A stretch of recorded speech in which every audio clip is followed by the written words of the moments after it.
नेपाली सङ्गीतका नक्षत्र फतेमान राज भण्डारीको जन्म विक्रम सम्वत 1993 मङ्सिर 13 गते भएको। नेपाली सङ्गीत इतिहासमा फतेमानको योगदान अतुलनीय छ। फतेमानको सङ्गीतप्रतिको रुचि बाल्यकालदेखि नै थियो। गीत सङ्गीतमा लगाव पर्दै जाँदा भजन नाटक कार्यक्रमहरूमा पनि भाग लिँदै गए। सङ्गीतको आफ्नै पिताबाट प्रेरणा र अनौपचारिक शिक्षा पाएका फतेमानले पछि उस्ताद गुरुदास प्रोफेसर प्राणप्रसादबाट औपचारिक रूपमै सङ्गीत सिके। विक्रम सम्वत 2025 सालमा रेडियो नेपालद्वारा आयोजित राष्ट्रव्यापी आधुनिक गीत प्रतियोगितामा उनले गाएको यस्तो पनि हुँदो रहेछ प्रथम भएपछि उनको ख्याति चुलियो। आज पनि सदाबहार रहेको यो गीतका रचनाकार यादव खरेल र सङ्गीतकार नातिकाजी थिए। त्यसपछि रेडियो नेपालमा धेरै आधुनिक गीत भजन तथा राष्ट्रिय गीत रेकर्ड गराए।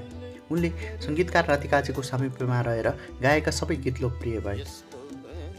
फतेमानका बाल्यकालका साथीहरूमा कुमारबहादुर, बासु शशी, कृष्णमान मानन्दर, मुकुन्द वैद्य, सुवर्ण वैद्य आदि थिए। फतेमानले 2013 सालमा बासु शशीद्वारा रचित टाचा प्वाएँ, साँचोको झोप्पा, नेवारी नाटकमा अभिनय तथा गीत गाएका थिए। उनी 2018 सालमा भजनहरू रेकर्ड गरेर रेडियो नेपाल प्रवेश गरेका थिए।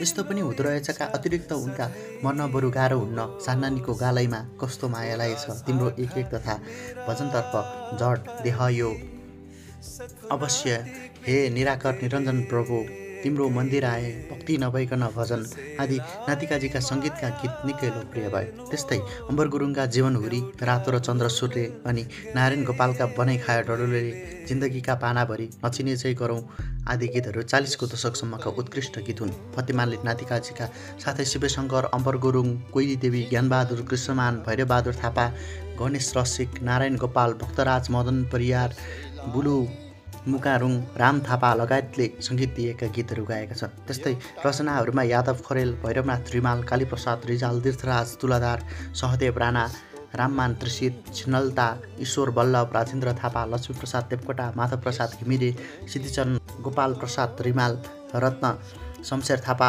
मबिबी शाह, जी शाह, शिव अधिकारी आदि गीत गाएका छन्। 50 को दशकपछि फतेमाले नयाँ प्रतिभाहरूको रचना सङ्गीतहरूमा गीत गाउन थाले। बीचमा केही समय सङ्गीतबाट ओझेल परेका बेला नेपालले 2059 साल साउन 25 गते वीरेन्द्र अन्तर्राष्ट्रिय सम्मेलन केन्द्रमा आयोजना गरेको फतेमान साँझले उनको परिचय पुनः स्थापित गरे।